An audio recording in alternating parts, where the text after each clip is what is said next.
capital development in Nigeria. I represent the Northwest Zone in the Human Capital Development Council.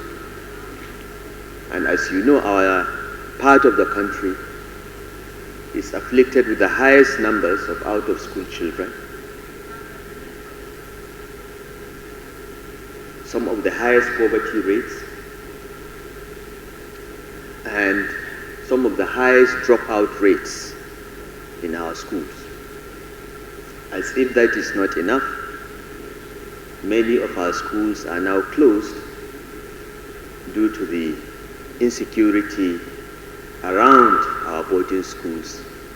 In most of the states of the Northwest, schools have been closed for a while security operations are taking place, making our educational situation even worse. Our health statistics are no better. When you disaggregate the data, the national data, into zones and regions, it is clear that most of southern Nigeria have statistics that are middle income country in nature, while most of the Northwest have human development indices that are closer to those of Afghanistan. Our region is in crisis. And this is why you will notice that only the Northwest has its highest representations of governors or deputy governors here. I am here, my elder brother, the deputy governor of Kaduna State, is here because this subject is very, very important to us. It is what keeps us awake at night. We have the largest population of any geopolitical zone in the country. That is both a blessing and a curse. A blessing if we keep the population healthy and educate the children and give them skills for the future. A curse if they are not educated, if they are not healthy and they feel hopeless. This is what we are seeing with our insecurity. Most of the bandits we arrest have never gone to school. They have no notion of religion, whether Christianity or Islam. And they have no hope.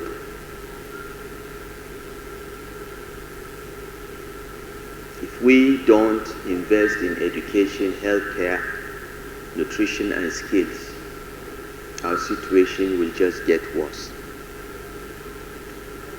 This is why I must pay compliments to His Excellency the Vice President for being at the lead in getting the political attention needed to address this challenge. Because it's all about political will, ladies and gentlemen. We've spoken here, there is a clear strategy. We've all talked about implementation. If we all agree that human capital is so important, why are we so backwards? Why are state governments not budgeting at least 25%, 26% for education and 15% for healthcare as recommended by UN agencies?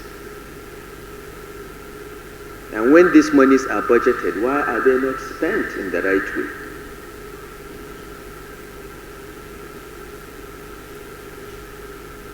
The reason is very simple. Politicians have a 4-year election cycle, but education is a generational investment. So is healthcare. It takes 30 years for the results of investment in education to show. But building roads, building secretariats are clearly evident.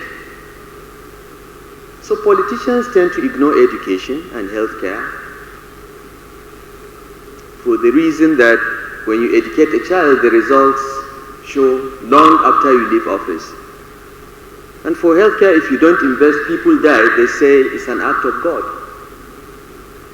It is not because of poor healthcare that people die. It's when your time is your time, you die.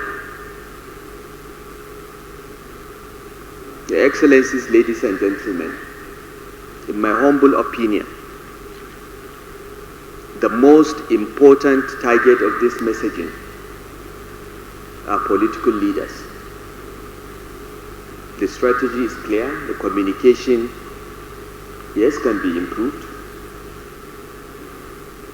We can work on the demand side of human capital development services. We can work on the supply side.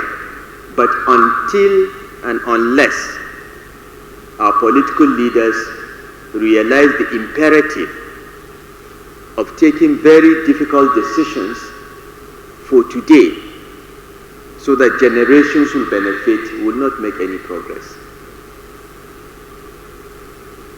In Kaduna State,